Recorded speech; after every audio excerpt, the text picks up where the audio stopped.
Alright guys, welcome back to Mental Health Reddit. This is your host Matt here. I do apologize for the breaks in between videos. It's been kind of a long, stressful week at work for me, so I haven't really had a whole lot of time, but I should be getting back on it here. Today I think we have a pretty interesting one lined up. I'm going to be reading a post here from Better Call Salty on r/AskReddit. Which social media platform is the worst for your mental health? Okay guys, as usual, let's go ahead and get right into this one.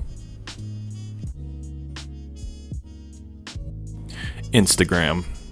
I have a few female friends that constantly compare their life to the make-believe or purposely fabricated luxury lives of other people on Instagram, and it stresses them out. Comparison is the thief of joy. Instagram is easily the worst social media platform for this. I'm not saying that the social media platform is bad, however, the fact that so many people use it to compare lives with others is really concerning.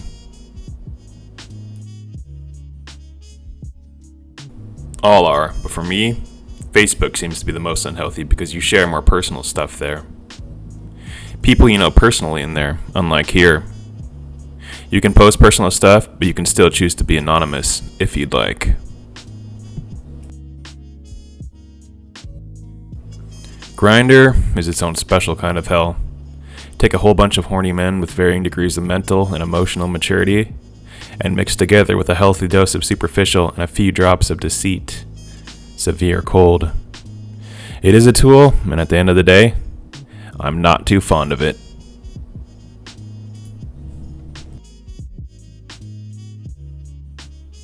I don't have a Twitter, but Facebook is killing me.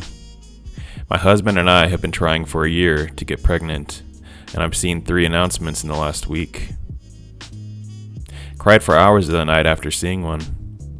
I don't know if it's related, but I've had a few panic attacks this week.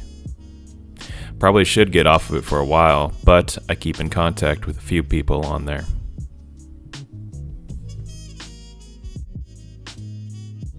Sometimes I get frustrated seeing stuff like that on Facebook. Friends buying houses, getting new jobs, going places, having kids. But then I realize, hey, these are highlights. I don't know the BS they had to go through to get to that point, and I never will. Plus, I've got my own achievements, a lot of which I just don't share. It's nice to, but who cares? I guess my point is, don't let Facebook get you down. It only shows facets of gems, and not everything.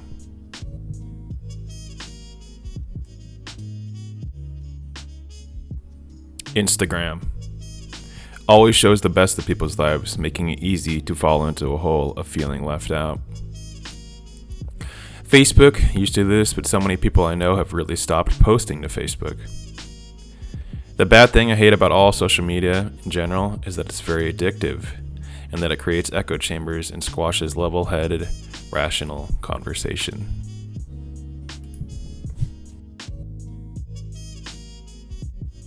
Twitter. Toxic. No one's afraid to bombard others and just be a terrible person. And this hate spreads to many of the followers of the attacker. And then you have an army of people attacking one person.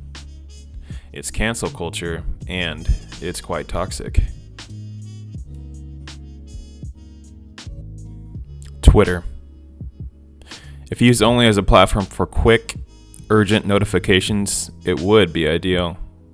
Ordinarily, though, its character limit is restrictive, encouraging people to condense thoughts simply impossible to effectively compress into 240 character chunks. Some people create threads of sorts, and that's cool, but the ones who shoot for brevity at the expense of thoughtfulness are doing both themselves and their audience a disservice.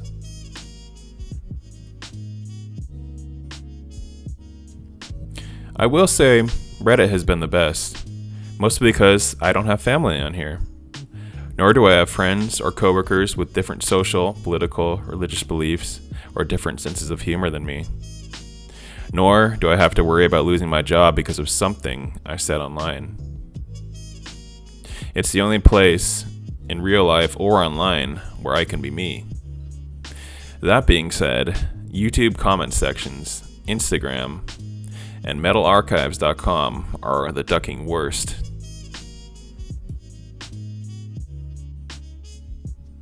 For me, Facebook. When my son was a baby, I added all of the other moms for a Facebook baby group. We got quite close as our kids were the same age. My son passed away at 4, and seeing them post all the time about their kids growing and going to school really hurts. I finally deactivated a few weeks ago. Facebook, but mainly because I'm an actor, and it's disheartening to see some of my former drama school classmates posting about how busy they are. This person just had a great audition, another person is rehearsing for something, when we're almost 2 years out, and I haven't had nearly as much luck. I know, in reality, they post about the one job they got out of the 10 they auditioned for. Plus, I have a lot more going for me acting-wise at the end of the year. But it hurts to hear about your friends having lunch with Emma Thompson and being on call the midwife.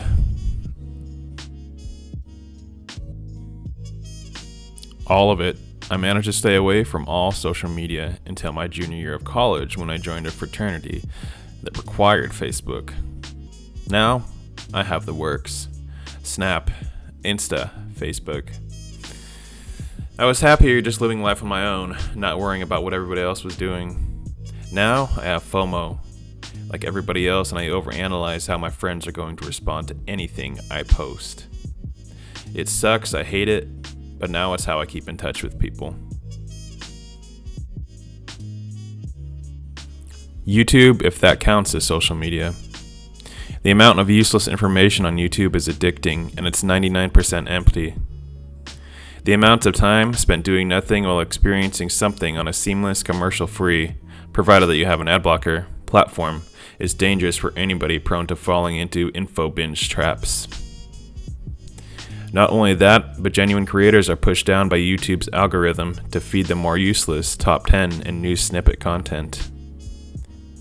Overall, it's bred a culture of watch time over soul and effort, but you can bet your ass I'm going to be on until tomorrow watching pointless documentary videos and top 10 countdown videos.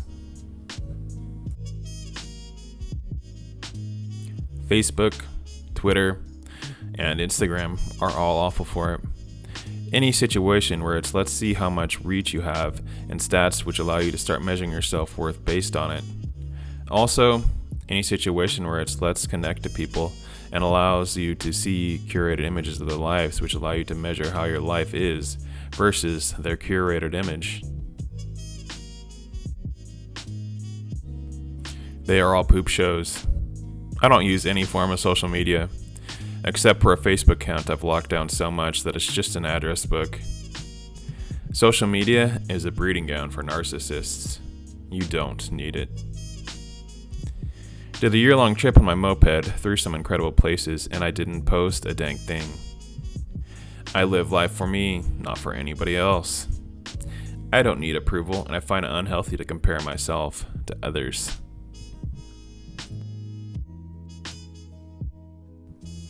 Instagram is definitely the most toxic. People are obsessed with it to extreme levels, comparing themselves and environments to people they have a 2% chance of meeting. Instagram literally feels like that Black Mirror episode.